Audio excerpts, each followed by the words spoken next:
Ooh, the first queer friend that I made. This is actually funny because the first queer friend that I very specifically remember. Gosh, the first queer friend I made. Who was the first queer friend I made? So the first queer friend I made was, I don't know if I should tell this story actually, it's kind of funny. They'll probably kill me, but that's fine, they won't figure it out.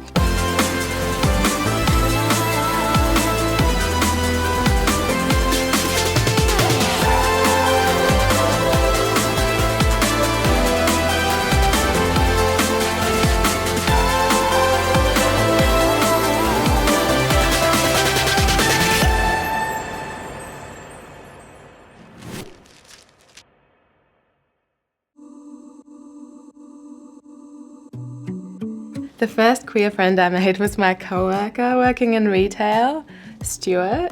He was really funny. We'd always be walking around our store, steaming shirts, talking about his very exciting dating life compared to mine. Yeah, looking back, I'm like, one thing all my friends have in common is they're queer and they're Libras, just like me. And what is it about Libras specifically?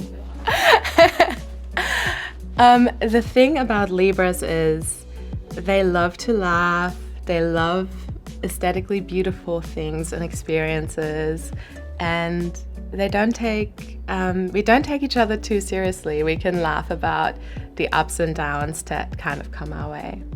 I was particularly friendly with the women I was on afternoon shift with, and it was a really good time because we'd get off work reasonably early, 10 o'clock or something, and go and have oysters. I remember going to have an oysters at a place in Burke Street, I think. We'd spend time in each other's homes, and there's that one time I remember when someone had a birthday and somebody came in with an LSD tab or two, and I've always been a bit wary about drugs, but I'm also very curious as well. So we divvied them up, and probably only had about a quarter of a tab each. Never again. I'm never going to do it again. My eldest sibling, Madison, who was trans, she passed away. It's been about 13 years since she's been gone. Someone that kind of relationship is something that I long, for now in my adult life, to sort of look back at, our childhood and go, oh my God, that was really how do we get through that and be this fabulous, Her approach to everything was always about no one gets left behind and just making sure she was that safe space for many people like myself. So, yeah, this is her. This is Madison. But Madison was, when I was born, she was 10 years older than me, and so she had this fierce maternal energy about her, and she was so protective of me. She knew that I was definitely of her ilk, So she really took me under her wing. I think most of the amazing things about Queen, or the fierce and the strong parts of Queen, really come from Madison. Yeah. And how important was this bond that you had with Madison? What did it mean to have someone in your life that was not only a family member but a friend, and I guess someone who you could relate to or share your experiences with? I think it was so important for me because it was so important for me to have someone like Madison in my life, especially during my formative years and just as a child, because she understood the struggle, because she went through it with my father and with the church, and understood how hard it was going to be for me. So in any way, shape or form, she tried to relieve as much pressure. My early days of dancing was always in her room blasting Aqua, the album, and just dancing so ridiculously and just loving every minute. So yeah, she was an integral part of my journey to being not only accepted but just respected. Yeah, I would say that I kind of made my first queer friends by accident, and I kind of fell into a little book club. We all read manga, which is like, you know, Japanese comics and Japanese graphic novels. Specifically like yaoi, which is like boys love, basically. It's a big phenomenon in Japan. And then kind of through those conversations, I started realizing that these friends that I thought were, you know, super straight, and I was the only queer one, I was the only gay one in the school, I was the only gay in the village. I definitely wasn't the only gay in the village, and my friends kind of started getting more comfortable with the idea of not being straight. Or being entirely straight, and one of the first queer friends I made ended up coming out to me as like bisexual. For me, it was just really fun to discuss like being, you know, attracted to women with another person that wasn't just like online or like my reflection. In high school, there was a girl, and she was like there was a very small group of queer people in my grade and all my school in general. And yeah, we like randomly started hanging out. She was one of the only people that like also grew out her armpit hair, and I was like, oh my god, that's so cool. And you know, she was like really into literature and like feminism, and I was just like so like, wow, this is so cool. And then I remember sitting like on her room floor, and like she put her hand like on my like leg as we were talking, like just having an intimate conversation. And that was like probably my first memory of like queer community person.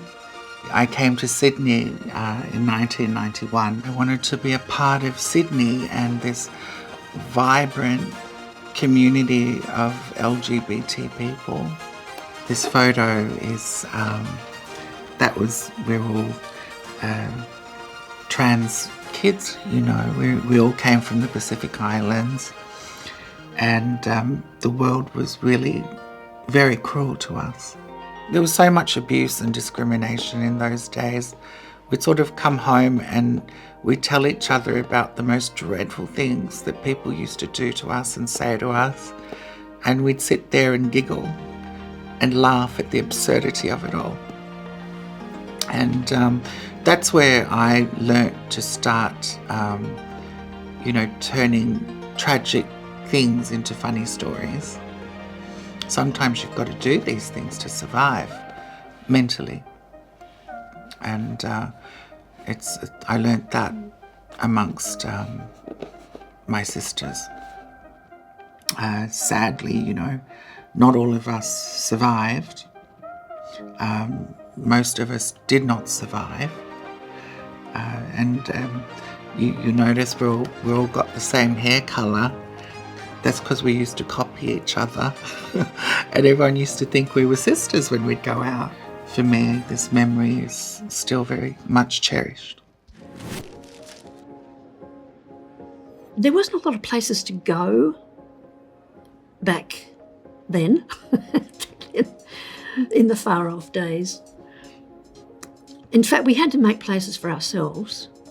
We even made our own little cafe illegally in a squat in Annandale, and it was called the White Circle, and it was a lesbian place to go and eat. People would volunteer to cook, and there was tables and stuff set around, banquets set around the front rooms, and we'd gather there and meet each other.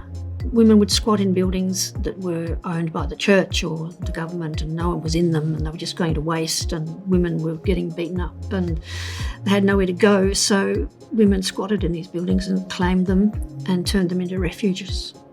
Yes, that was a very good thing to do. I was desperate to connect with other queer people in uni, so I saw that there was a queer social club that would meet on a weekly basis.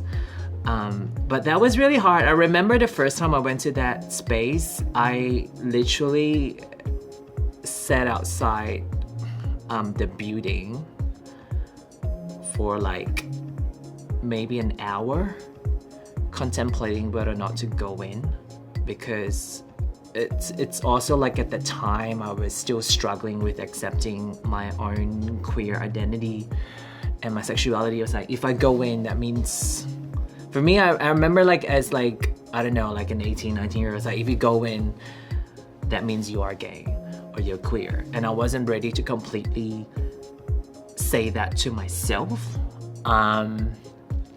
So I didn't end up going in. Maybe the second or third time I went back, I had the courage to go in. And so I met a lot of other queer people in uni, which was pretty cool. I'd been a pretty kind of professionally oriented gay man who just went about their business, and I was in a long-term relationship for most of my 20s into my early 30s. And so when I got out of that relationship, I was going, what's possible? What's open? What can I do? When I was 36, I had what I call my year of adventure. And that was when I drank alcohol for the first time and drank coffee for the first time and had drugs for the first time and all those kind of things.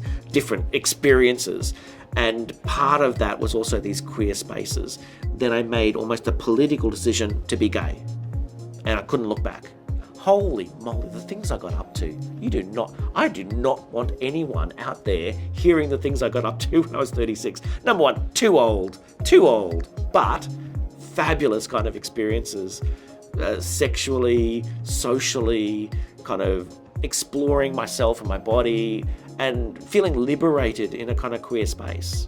Making spaces for myself and feeling that liberation was so amazing. Because I think even gay is its own form of prison. But this sense of going at 36, exploring a whole range of things that gave me joy and made me feel a little bit more kind of relaxed about who I was. I reckon the first time that I was in a queer space, it's a bit grim, but it's probably the same as so many people. It's probably like talking to somebody online who was actually some creepy old dude in America. But then I guess there would have been like online forums for like cross-dressers and stuff like that. There would have been maybe Reddit forums. I think an online setting that was like exclusively queer, I joined early on in my sort of journey of coming out and discovering myself would have been a Facebook group. I think it was like a time when groups were really popping off, and there was one specific one for queer people of color in the area that I lived in, and I joined it, and I think I met maybe a few people that are in the group in person later on. Just seeing them in that community group made me feel comfortable approaching them in person and being like, hey, I see we're in the same group, we're interacting with the same posts, we're going to the same events, and I think it gave me a little bit more confidence to meet people in person when I can be a little bit shy at first and don't really know how to approach people who I don't already know through some other context. When I was quite young, I found those virtual spaces. So back then, these are the MySpace days. There were also chat boards, and I could connect with other queer people through that. And I remember we got a group of maybe 4 or 5 of us, and we went along to this meet and greet, and it was terrifying. I had this weird fear, what if someone is there that I know? And this is before I was out at high school. What if someone's there that I know and they tell someone? And then I eventually realized, well, they're probably worried about the same thing. So we sort of have this, it's like you're both holding the same secret. And so you both have that shared understanding. So I realized, actually there's nothing to be afraid of. Attending my first Mardi Gras was mind-blowing. It was really powerful because I've never seen so many people out. And also I remember when I first moved here, I didn't even know what the rainbow flag represented. It was only through Mardi Gras I learned that, hey, that's actually the color of the rainbow is a queer flag. It's just so big and huge, I'd never seen anything like it in my life. I like to call it the gay Christmas because it's the one time of the year that we're all actually very nice to each other. I made my debut in the parade on a barge. I sat on a throne and I was Cleopatra, and there was a Caesar placed next to me, and there were Roman soldiers dancing in the front and slaves pulling the thing with ropes, and there were people in the front with palm fronds, and it was really quite... it was a lot of fun. Ooh, my first Mardi Gras experience was horrible. It was absolutely horrible. I remember, being told like, oh, you have to experience Pride, you have to experience Mardi Gras. Like, it's just like such a space where you get to just like be around your community and, feel like accepted and loved. And I remember just feeling the absolute opposite. I think this was 2013. It wasn't even that long ago. I remember watching the parade and seeing like, again, people that don't look like myself, being looked over in all the clubs, treated really badly in the street, and just going, oh my God, this is so, like, even though all of these big corporations are celebrating Pride and they're doing every marketing campaign to say inclusivity, rainbow flag, I just remember feeling really like little and really looked over. Crowds make me uncomfortable and I don't like drinking, and that's kind of what Mardi Gras season is like in the city, so I don't like to go too often.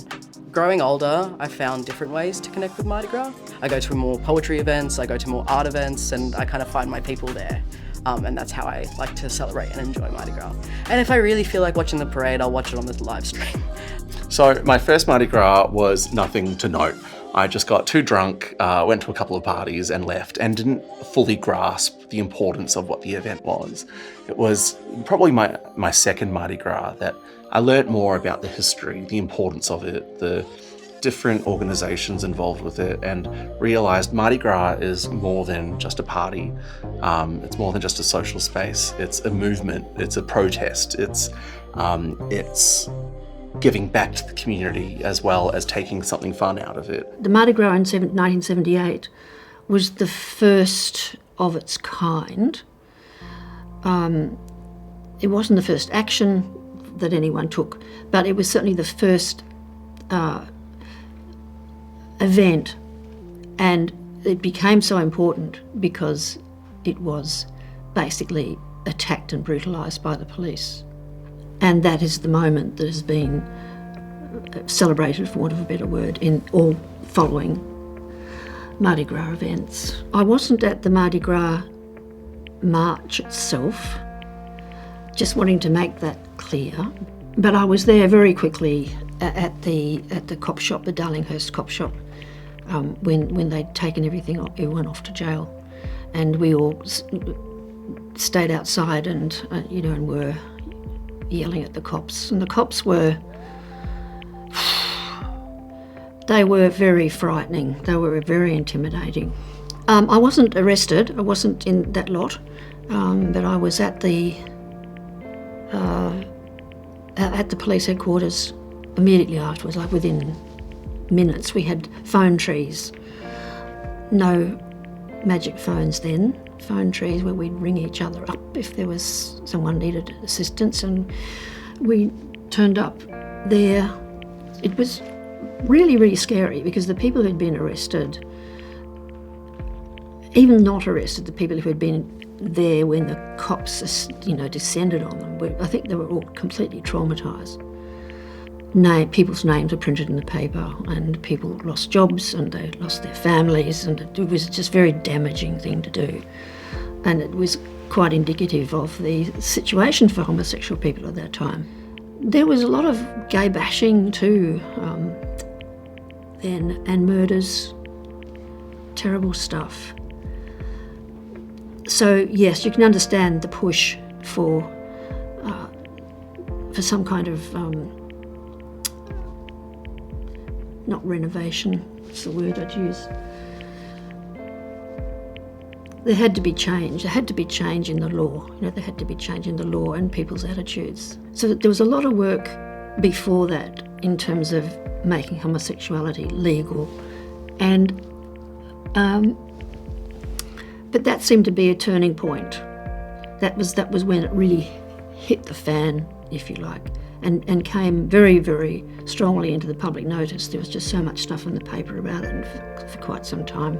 My partner, my wife actually, was in a play about the 78ers, and it was really touching to see their stories retold on stage and discovering what went into the struggle in order to make it happen. Like, we're able to celebrate Mardi Gras and it's like fun, colourful, and like having the music we love like blasting on the streets, while back in the 70s there would be queer bars that are raided by police, like you wouldn't be able to assemble in a safe fashion. And once I realised what Mardi Gras truly stood for, that's when I really, really enjoyed it.